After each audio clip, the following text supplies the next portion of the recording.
I actually care whether fraud is found.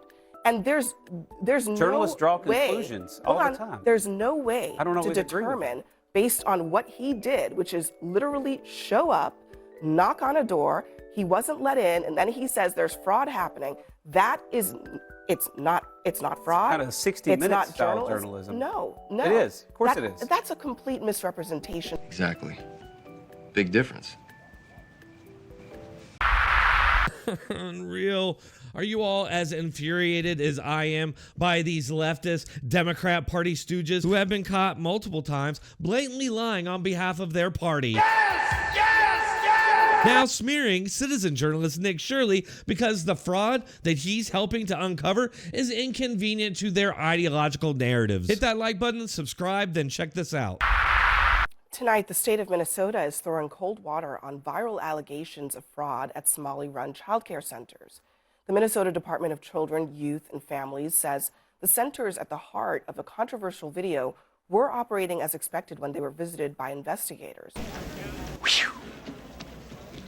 Now I feel better. Yeah, okay, well, this guy is reporting that one of the locations of the company that's supposedly auditing these child care centers is located here at the Jubba Value Center. I'm tired, boss. Children were present at all sites except for one facility, which was not yet open when inspectors arrived.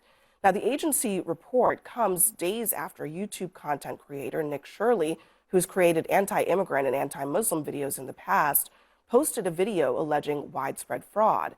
As of tonight, that video has amassed more than 100 million views after being reposted by Elon Musk and J.D. Vance. It includes limited evidence, though, to support the claims that it makes. Now, yes, limited evidence, she says. We'll come back to that.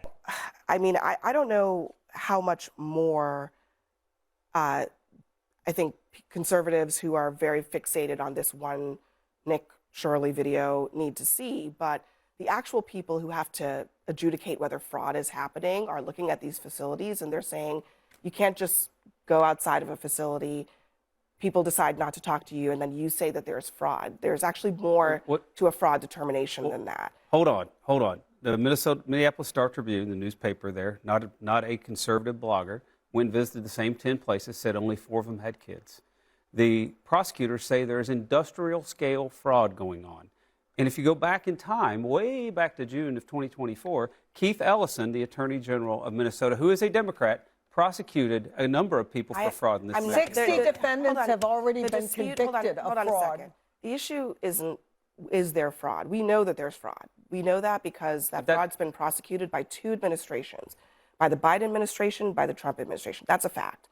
The question is whether we know that these particular places that were visited in this video are guilty of fraud based on the fact that someone shows up outside the door, knocks on it, says, hey, I'd like to enroll my fictitious child. You get a trial in this country, but why are you taking why are you taking the words of Tim Walz's government that is guilty of a cover-up here? I'm just asking a question. Do we need proof or not? Do you require proof before determining whether somebody's the prosecutors are going to obtain proof. So are you convinced? That's what they'll be convicted on, is proof. Are you convinced based on watching this video, definitive fraud happening? No, I'm convinced by the fact that we have a Medicaid program in Minnesota that has had a lot of fraud. We've had whistleblowers inside. And of course, she immediately deflects from the gigantic story of Somalian immigrants blatantly defrauding the American taxpayer to the tune of literal billions. And I don't care. And then attacks the messenger with the usual attacks we're used to hearing when leftist narratives get debunked. Racism, anti-immigrant, anti-Muslim. You could trouble me for a warm glass of shut the hell up. What's she talking about? Who knows, because she offers absolutely no evidence. Forget limited. It includes limited evidence, though, to support the claims that it makes. That's completely different. I think, first off, if this raises more attention to this scandal, then that would be a really good thing. And I don't know why you're intent on discrediting Nick Shirley's video. I mean, I guarantee you a lot more people trust him more than they trust a lot of mainstream journalists. Well, that doesn't mean second law. Listen, I don't care about Nick Shirley personally. This is really more about whether or not there's any truth to what is in the video. We know and the if there Medicaid program hold on, is full of fraud. No, stop. We know that there's fraud happening in Minnesota. But the video alleges that just by showing up at specific locations, he has determined that there's fraud, and that is not actually what the video shows. So that's what I care about. I actually care whether fraud is found. And there's Journalists draw conclusions all the time. There's no way to determine based on what he did, which is literally show up, knock on a door, he wasn't let in, and then he says there's fraud happening. That is, it's not fraud. Kind of 60 Minutes style journalism. No. It is. Of course it is. That's a complete misrepresentation.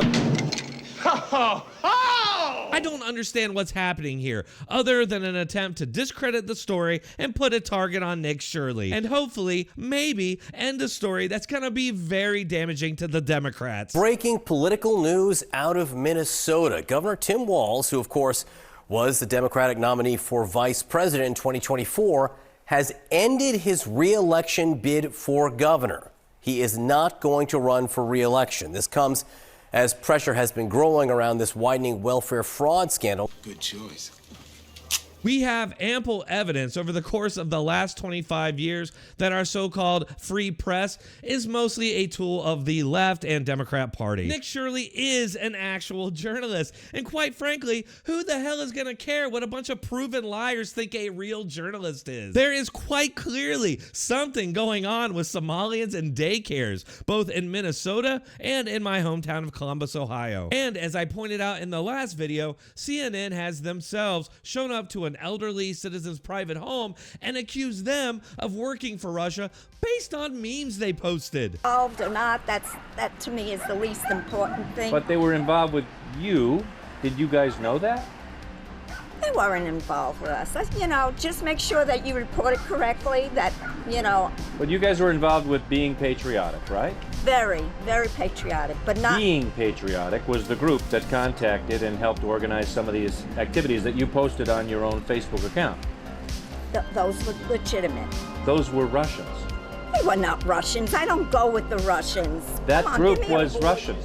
I have nothing to do with the Russians. Well, apparently you did. Oh, this is just, excuse my language, this is completely fucked. All right, folks, let me know what you all think in the comments. And if you made this far, you might as well hit that like button and subscribe. I do post content on a regular basis, so make sure to keep checking back for more. Thanks a lot.